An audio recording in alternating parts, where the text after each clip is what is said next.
सूरह कौसर उस माहौल में नाज़िल हुई जब हजूर सल्लल्लाहु अलैहि वसल्लम के शहजादे हिकमत खुदाबंदी के तहत इंतकाल कर गए।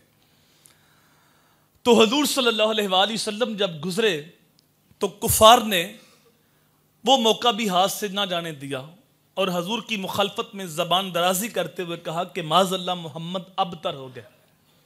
अबतर का माना जिसकी औलादे नूरीना ना हो, जिसकी नस्ल आगे ना चले, जो बेनिशान हो। और उनका बातिल ख्याल ये था कि अगर अपने पैगाम को ये फैला भी लेते हैं तो कितनी देर तक, जितनी देर तक खुद जिंदा हैं, उसके बाद जब बेटा कोई नहीं, बेटियां ही हैं, तो आगे नस्ल ही नहीं चलेगी। तो आप कितनी देर तक जिंदा रहेंगे? जितनी देर तक जिंदा रहेंगे उतनी देर तक इनका दीन भी रहेगा, और जब दुनिया से चले जाएंगे तो दीन भी साथ ही चला जाएगा। इनके मानने वाले, इनका कलमा पढ़ने वाले, वो भी ख़त्म हो जाएंगे। तो उन्होंने सबको जमा किया, मुबारकबादियाँ दी और हजूर सल्लल्लाहु अलैहि वसल्लम के ख़िलाफ़ ये हर्जा सराई की कि माज़अल्लाह मोहम्मद अबतर हो गए, उनका नामो निशान ख़त्म होने वाला है। जब तक जिंदा उस वक़्त तक दीन बाकी है, जब चले जाएगा दीन भी साथ ही चला जाएगा। तो हजूर सल्लल्लाहु अलैहि वसल्लम ने जब ये बातें सुनी तो हजूर का दिल रंजीदा हुआ। आप जानते हैं हमारा ये गया गुजरा दौर है, इसके बावजूद जब किसी के यहाँ फौतगी होती है दुश्मन अपनी ज़बानें बंद कर लेते हैं कि 4 दिन सदमा है, ये गुजरे, उसके बाद दुश्मनी करेंगे। इस माहौल के अंदर दुश्मनी करना ये इंसानी वक़ार के ख़िलाफ़ है।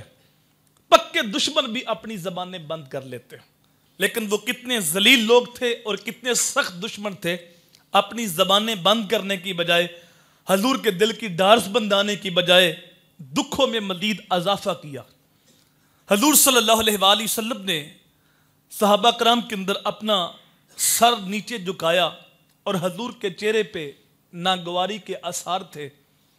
थोड़ी देर के बाद हजूर ने सर उठाया और हजूर मुस्करा रहे थे। तो सहाबा कराम ने अर्ज़ की, या रसूलल्लाह मुस्कुराने की वजह क्या? तो हजूर ने फरमाया, अभी अभी मेरे पास जबरील अलैहिस्सलाम आए हैं और सूरह कौसर की तिलावत की है। इन्ना आतैना कल कौसर, बेशक महबूब हमने आपको खैर कसीर अता फरमाते। कौसर के बहुत सारी मानी उलमा ने बयान किए हैं।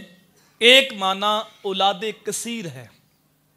महबूब ये बदबख्त कहते हैं तेरी औलाद कोई नहीं, मैं खुदा कहता हूं कि तेरे जितनी किसी की औलाद नहीं। जितनी औलाद तेरी है इतनी किसी की नहीं है।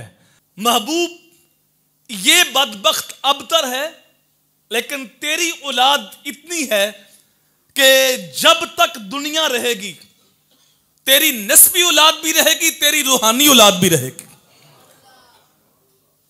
और फरमाया कि तेरा दुश्मन अबतर है। अब ये बात कही थी आस बिन वाइल ने। आस बिन वाइल के 4 बेटे थे, लेकिन मरा कोई भी नहीं था। मैं किसी को बद्दुआ दूं तो वो बद्दुआ ही होगी, आप किसी को बद्दुआ दे तो वो बद्दुआ होगी, लेकिन अगर मालिक कहे तो फिर तकदीर का फैसला होगा। अल्लाह कहे महबूब तेरा दुश्मन अबतर है, तो 4 बेटे जिंदा रहे, मरा कोई भी नहीं था। उलमा फरमाते हैं 4 बेटे रहे जिंदा ही थे, लेकिन 4 बेटे कलमा पढ़ के हजूर के गुलाम बन चुके थे। बेटे उसके थे नाते मेरे हजूर की पढ़ते थे, बेटे उसके थे गीत मेरे नबी के गाते थे। वो अबतर हुआ, उसका नामो निशान मिट गया, मर गया, खत्म हो गया। आज ढूंढो आस बिन वाइल की औलाद कहां है, तुम्हें नजर नहीं आएगी, मिलेगी नहीं, क्योंकि वो कुफर से नसब मुनकते हो जाता है। जब उसने जबान दराजी की तो कहा महबूब ये अबतर है, तेरी औलाद कसीर है। और आगे फिर मेरे हजूर ने फरमाया कि सारे नबियों की नस्ल उनके बेटों से चली है और मेरी नस्ल मेरी बेटी फातिमा से चली। करबला के मैदान में हजूर की सारी आल को शहीद कर दिया गया। सिर्फ एक शख्स बचे जिनका नाम हजरत इमाम ज़ैनुल आबिदीन है। उनसे फिर मेरे नबी की नस्ल आगे बढ़ी और फिर एक चमन आबाद हुआ, एक गुलिस्तान महका, और गुलिस्तान के अंदर जो फूल हमें नजर आए, कहीं इमाम बाकर खड़े हैं, कहीं इमाम जाफर सादक खड़े हैं और कहीं हजूर गौसे आलम शेख अब्दुल कादर जिलानी हैं और कहीं हजरत ख्वाजा मोइनुद्दीन चिश्ती अजमेरी हैं, कहीं दाता गंज बख्श अली हजवेरी हैं। मेरे इमाम बोले तेरी नस्ल पाक से है बच्चा बच्चा नूर का, तू है ऐने नूर तेरा सब घराना नूर का। तो पूरी दुनिया के ऊपर हजूर की नस्बी औलाद सादात भी मौजूद है और हजूर की मानवी और रूहानी औलाद, मैं और आप और बाकी सारी उम्मत, ये हजूर की मानवी और रूहानी औलाद है, ये भी पूरी दुनिया के ऊपर है और हजूर की नस्बी औलाद भी पूरी दुनिया के ऊपर है। जिसने हजूर की आल को मिटाना चाहा वो खुद मिट गया, मर गया। कहां है यजीद की औलाद, कहां है शिमर की औलाद, कहां है इब्ने ज़ियाद की औलाद? वो नबी और आले नबी के दुश्मन मर गए, मिट गए, उनकी नस्लें खत्म हो गई। मेरे नबी का नाम भी बाकी है, हजूर की औलाद भी बाकी है, हजूर का किरदार भी बाकी है और कयामत तक हजूर का पैगाम बाकी रहेगा।